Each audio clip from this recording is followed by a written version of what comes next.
In the headlines, 3 out of 13 recipients of Chinese scholarships on Wednesday to pursue their master's degree. The MP for Bagatelle-Fontaine tours area in the south affected by weekend flooding, and the DHTA Storm Relief Initiative draws regional commendation. I am Kenny Williams with the Channel 5 News. Details after this.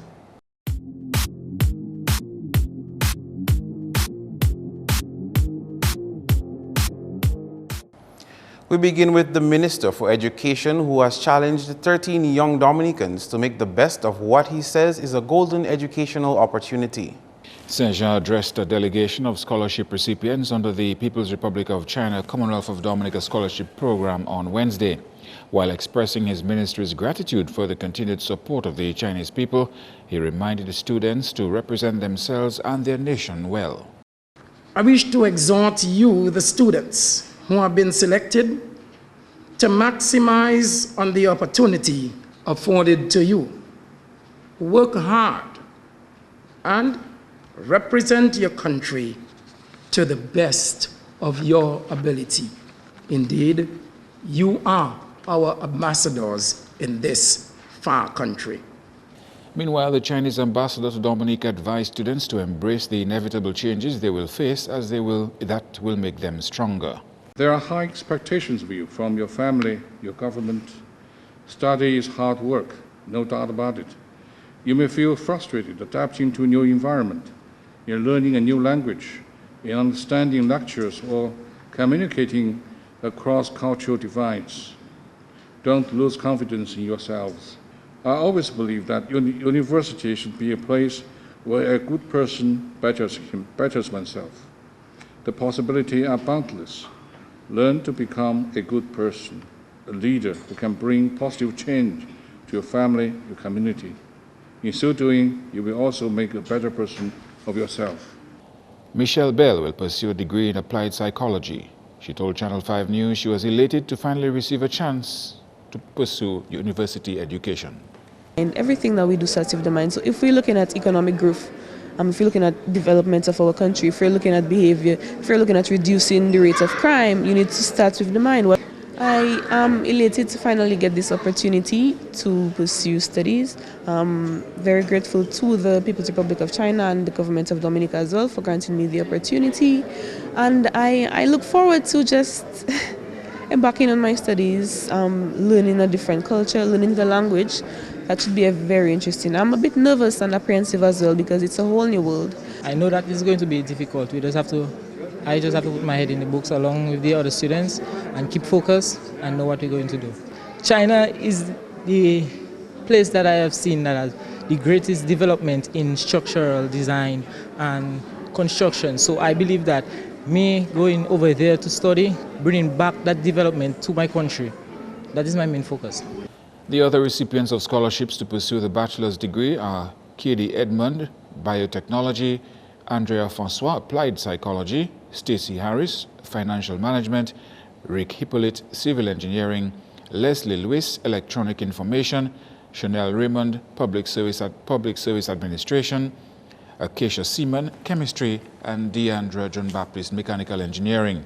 Yvonette Carbon will pursue her Masters in Public Health, Shane McIntyre in Obstetrics and Gynecology, and Patrick Henry in International Business Administration. More news now. Commuters heading to and from the Bagatelle-Fontaine area have been given the green light to use the Geneva Bridge since flooding from last weekend's tropical wave washed away a bypass in that area. While it lasted, the bypass facilitated ongoing work on the New Bailey Bridge to address the effects of Tropical Storm Erica.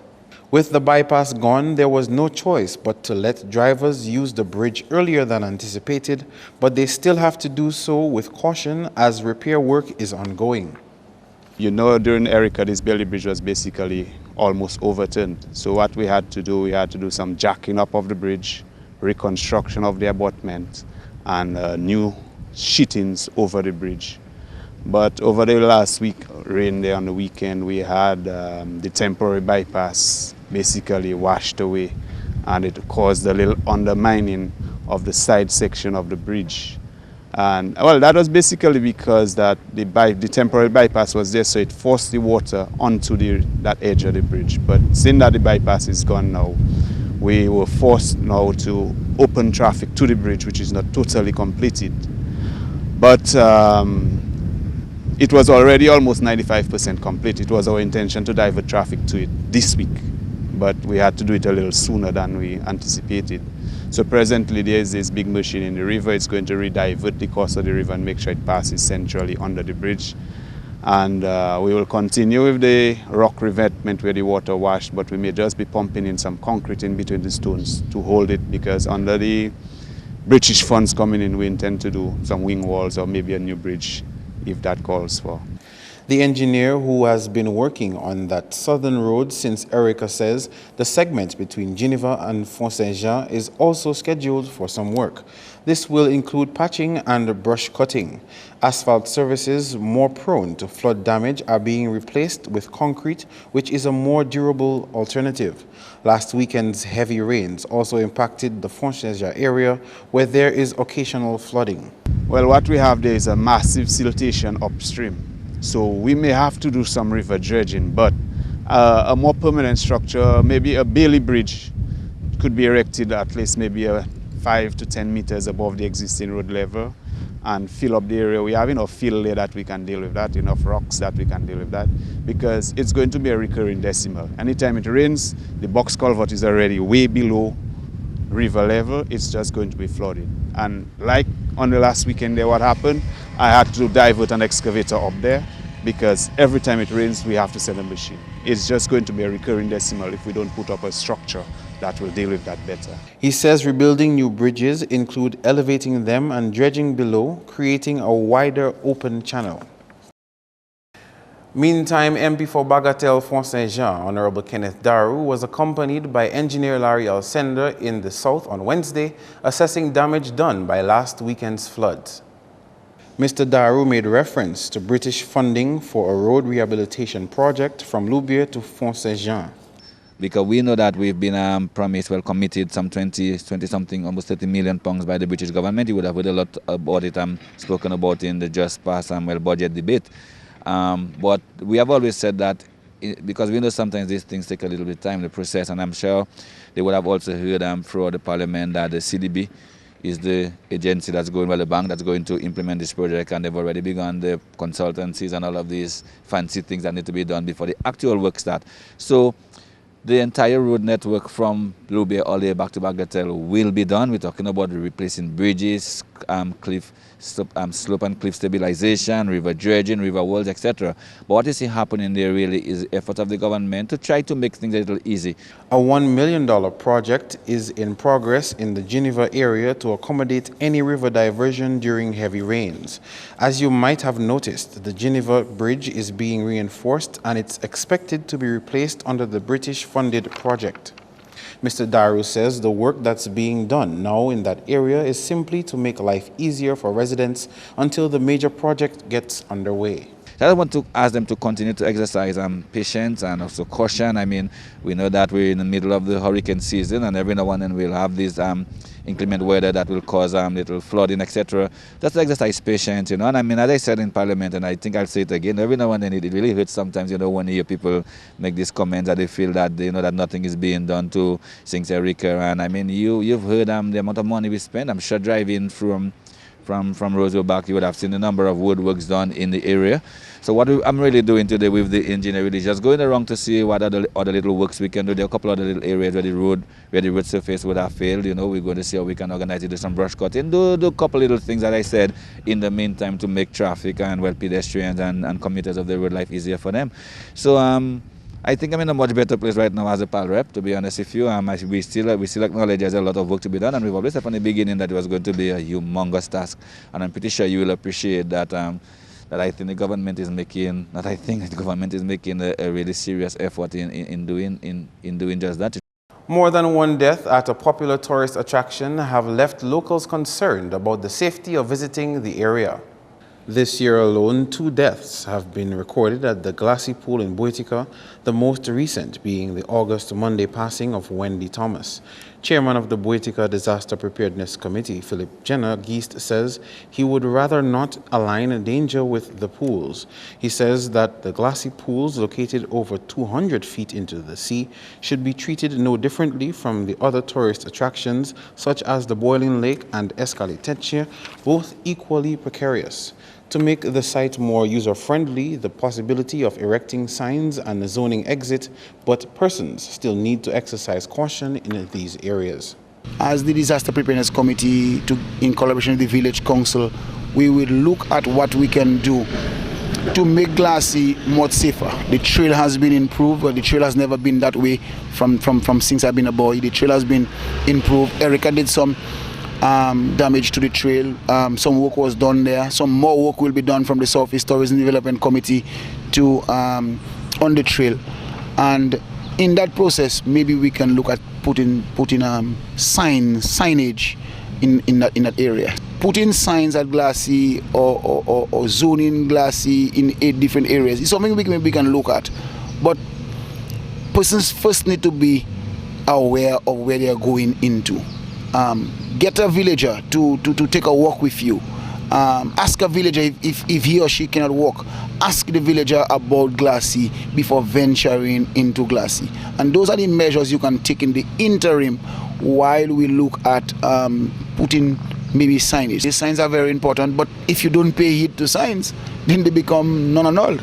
In the meantime, Geest urges visitors of the area to take their safety seriously, particularly during the hurricane season. If the sea is going to swell, it means if you are in Glassy, you are in the sea, and likely the sea will swell. Listen to weather report, take advice from persons within the community, and there's a council office. Call the council's office, 446-1540, and ask the clerk to sort the help of a guide for you, because you'll be visiting Glassy on a certain day. Regional consultant Henry Charles is arguing that young people should be included a little more in national affairs. Charles is here in Dominica until December, assisting in a nationwide review process of Dominica's 12-year-old national youth policy. He says that youth of all backgrounds and skill sets deserve to have a say in their own development. So we'll be taking a more positive approach to youth development. We expect, and that is part of my mandate, is to make sure the process is as inclusive as possible, that we involve people irrespective of their ability, irrespective of their geographic location, irrespective of their social background or their class, irrespective of gender, whatever it is. We need to get them involved, and we need to make sure it is a holistic policy at the end of the day. Charles also argues that for Caribbean development, a positive youth movement is needed. What was the vision of our independence forefathers in the region, where they saw the Caribbean societies? And we are not there yet. We have made significant strides, we have made many achievements, but we still have ways to go. We still have to manage a very volatile global environment. And our countries cannot do that unless you have empowered, engaged, socially conscious young people involved in the process. And so that youth policy is part of a process of creating that enabling environment, creating and developing a cadre of young people who are socially conscious, who are connected, who are active citizens, and who are involved in transforming their societies.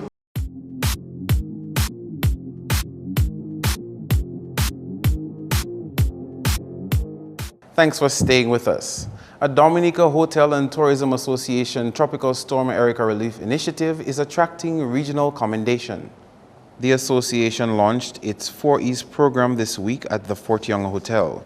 CEO of the Caribbean Hotel and Tourism Association told Channel 5 News that the Tropical Storm Erica Relief Project is a model of regional integration that others can follow.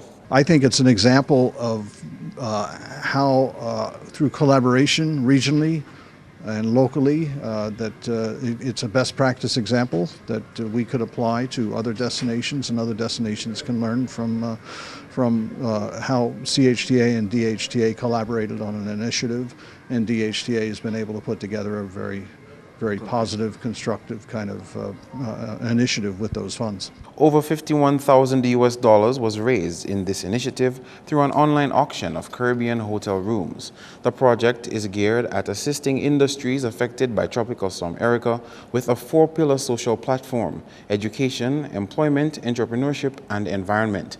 Among primary key beneficiaries of the program is the Coolibee Street Primary School with an $85,000 EC slice of the pie. We're just trying to give back a little bit and see how everyone can engage together to just start building ourselves up from within. One of the communities declared a special disaster area following Tropical Storm Erica is still expressing concern over its level of preparedness for this year's hurricane season. Public Relations Officer of the Bath State Disaster Committee says the community is almost back to its pre-Erica state. However, residents still have a few worries.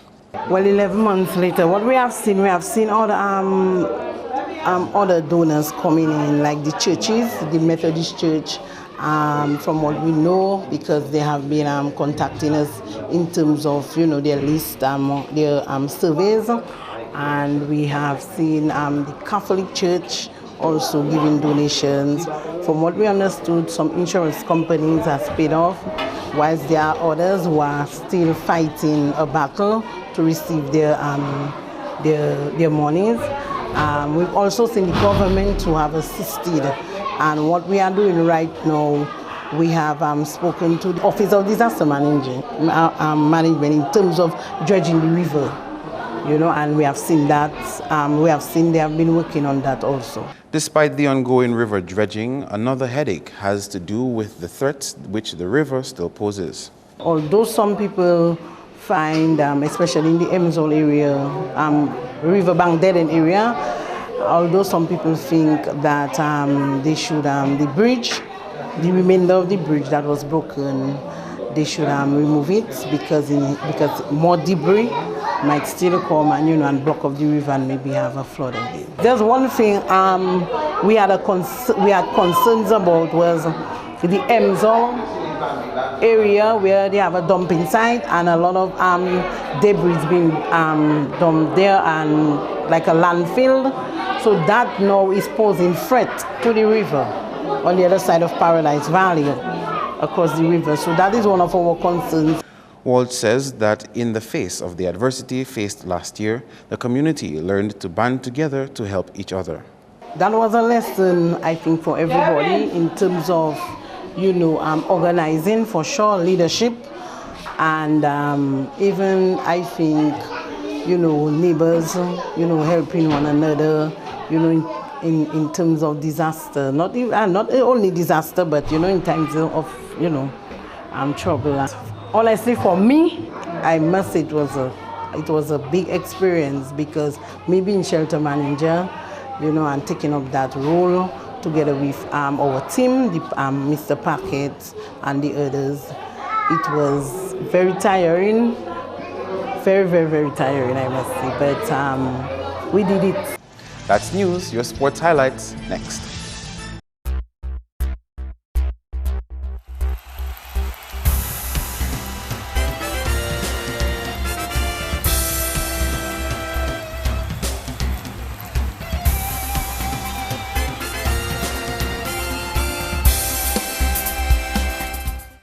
Cricket takes the first knock. A stellar innings from Royston Chase saved West Indies from another embarrassing defeat on the final day of their second test against India at Sabina Park. Chase ended with man-of-the-match figures both with the ball and at the crease. He picked up 5 for 121 in the first innings and later knocked his way to a sterling century, 137 not out, to put his team in the driver's seat in a late fighting effort. West Indies ended with second innings figures of 388 for 6, chasing an Indian first innings lead of 304. Contributions came off the bat of Shane Dorwich, 74, Jermaine Blackwood, 63, and skipper Jason Holder, 64 not out. Moving on to boxing, we can tell you that the rejuvenation of the sport in Dominica could see some increased local and regional competition soon. This is according to St. Lucian boxing coach Cornard Fredericks. Right now, what me and Joe plan is to form a OSS, like OSS team to challenge the, not really OSS, like Dominico and St. Bishka really very close.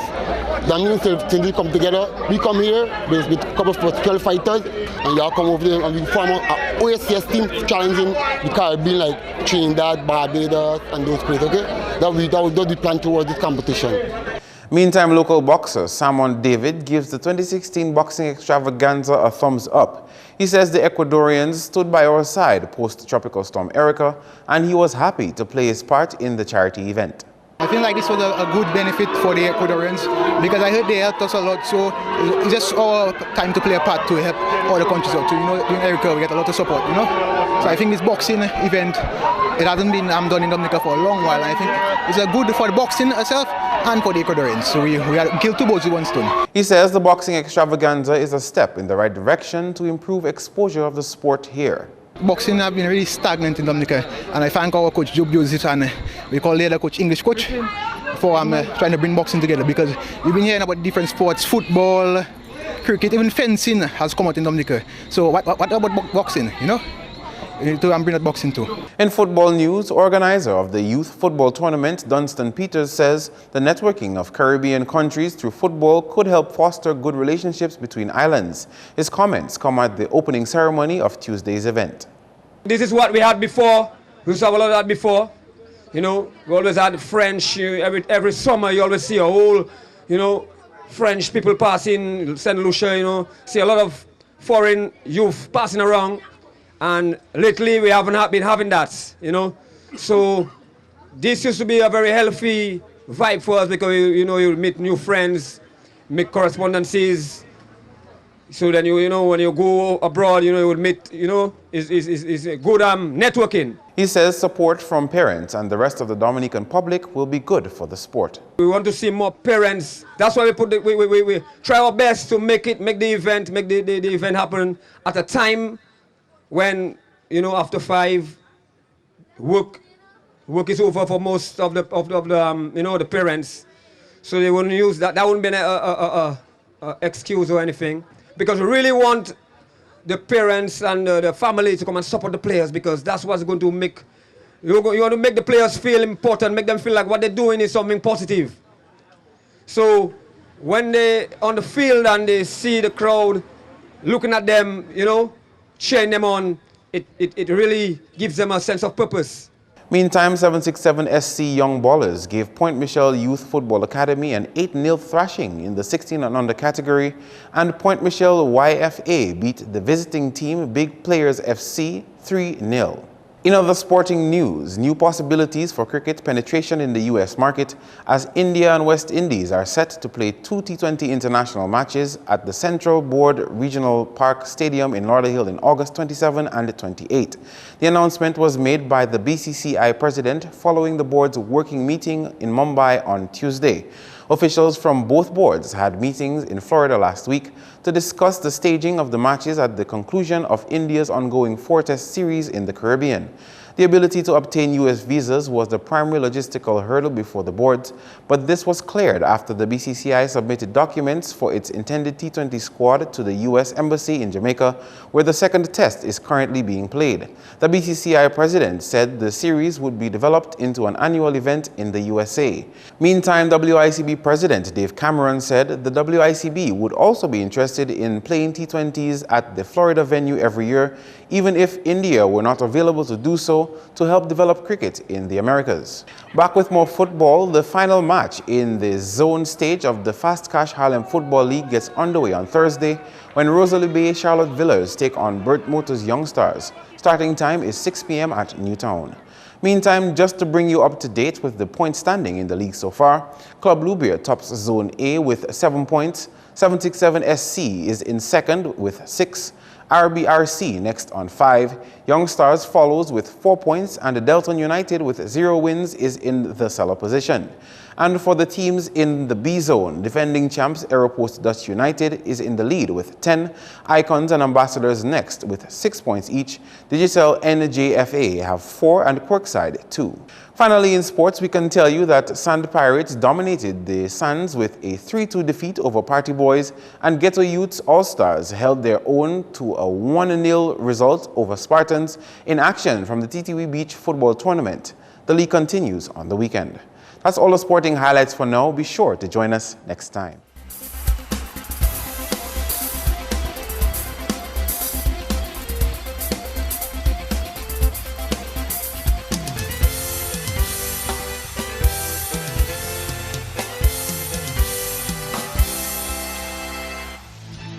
Your weather forecast is next. Good evening, Dominica, and welcome to tonight's weather broadcast. I'm your presenter, Marshall Alexander. We begin by taking a look at earlier infrared satellite imagery, what it showed some areas of convection to the southeast and east of Dominica due to an approaching tropical wave.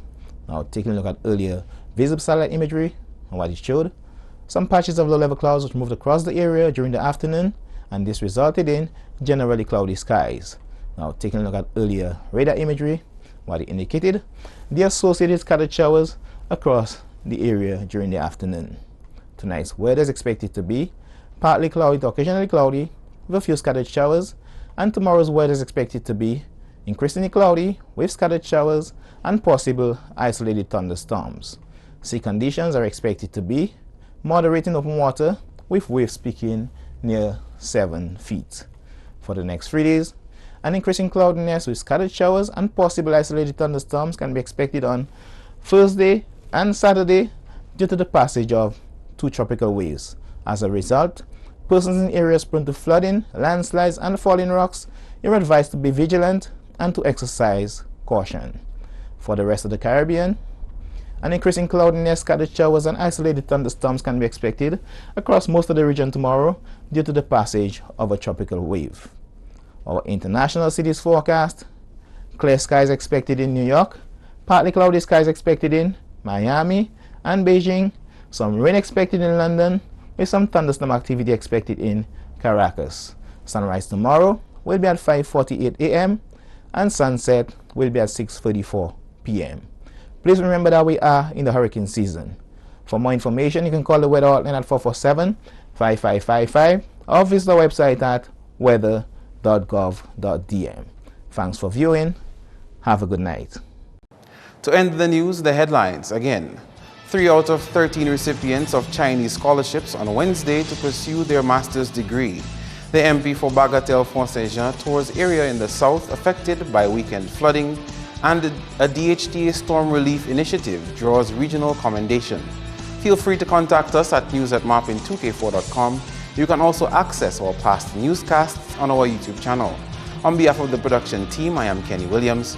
To all our viewers around the world, we thank you for watching. Join us tomorrow.